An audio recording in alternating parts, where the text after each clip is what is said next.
नमस्ते सबैजनालाई। अनि आज चाहिँ हामी दुईजना भएर हामी चाहिँ चम्पादेवी गइरहेको छौँ।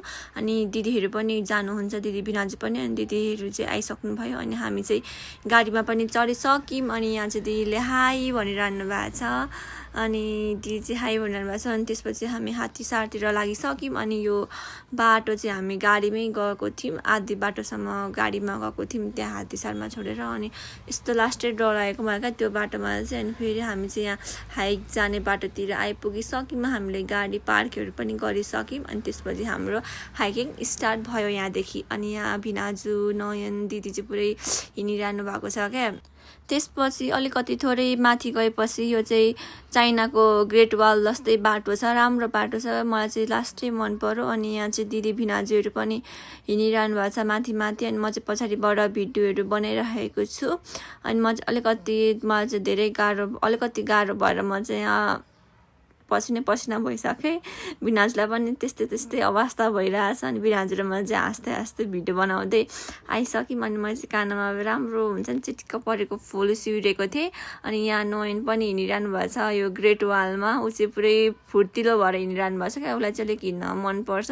यहाँ चाहिँ चस्मा लाएर पुरै हिरो भएर हिँडिरहनु भएको छ। दिदीहरू चाहिँ पर माथि पुगिसक्नु भयो। अनि फेरि हामी बिच बाटोमा पुगेपछि यहाँ एउटा बहिनीहरू उताबाट फर्किँदै रहेछ। अनि फोटोहरू पनि खिच्यौँ हामीले। अनि यहाँ हामी चाहिँ माथि उकालोमा चढिसकेको थियौँ। यहाँ दिदी अनि नयन चाहिँ पुरै बसिरहनु भएको थियो क्या, धेरै उकालो हिँड्नु पर्यो नि त। अनि गलेर अनि त्यसपछि फेरि हामी यो अँध्यारो जस्तो त्यो हुन्छ नि बाटोहरू पनि हिँडिरहेको थियौँ, जङ्गल भएको। मलाई चाहिँ राम्रो भाइबहरू आइरहेको थियो क्या। हामी चाहिँ त्यो जङ्गलहरू जाँदाखेरि यहाँ हुन्छ नि ऐसेले पनि भेटेर हामी चाहिँ ऐसेले पनि खाइहाल्यौँ। अनि फाइनल्ली हामी चाहिँ यो चम्पादेवी मन्दिर पनि आइपुग्यौँ। अनि ती चाहिँ अगाडि गइरहनु भएको छ। फाइनल्ली हामी आइपुग्यौँ भन्दै।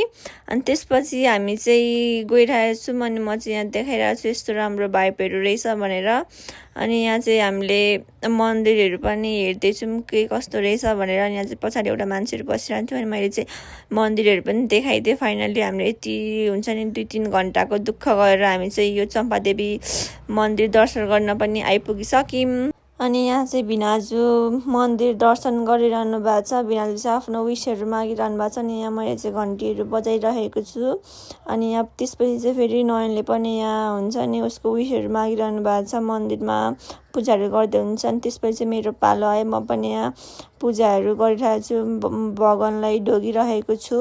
हामी चाहिँ मन्दिरहरू दर्शन गरेर हामी चाहिँ पुरै यहाँ हुन्छ नि तितेउराहरू खाइरहेको थियौँ, किनकि हामी माथि आइपुगिसकेको थियौँ त। अनि कस्तो हुन्छ नि यो पानीहरू पनि हामीले खानै पाएको थिएनौँ क्या, कस्तो तिर्खा लागेको थियो। अनि त्यसपछि चाहिँ हामीले चम्पादेवीलाई बाई बाई भनेर हामी चाहिँ मुनितर्फ लागिसक्यौँ। अघि चाहिँ हामी धेरै उकालो चढेर अब चाहिँ हामी ओह्रालो झरिरहेको थियौँ। यस्तो ओह्रालो र उकालो छ क्या। अघि हामीले यस्तो उकालो चढेर आएको कि समात्नेहरू पनि केही छैन है, यस्तो गाह्रो भएको होइन। अहिले चाहिँ अलिक सजिलो भइरहेछ। अनि म पनि मजाले ओह्रालो हिँडिरहेको छु। ट्विन गर्दै म चाहिँ हल्का बिचमा म चाहिँ कुदिरहेको थिएँ क्या, अलिक छिटो हुन्छ भनेर मजाले ट्विन हिँडिरहेको थियो कि त्यत्रो उकालो चढ्नु पर्थ्यो। अनि फाइनल्ली हामीले चाहिँ बिच बाटोमा आएर हामी चाहिँ यहाँ एउटा हजुरबाले पानी बेच्न राख्नु भएको रहेछ।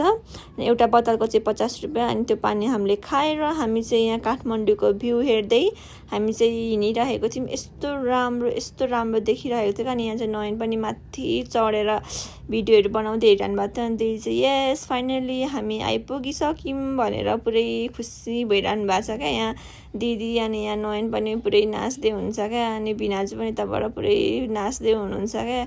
अनि यहाँ चाहिँ हामी बसेर हामीले चिप्सहरू खाइसक्यौँ।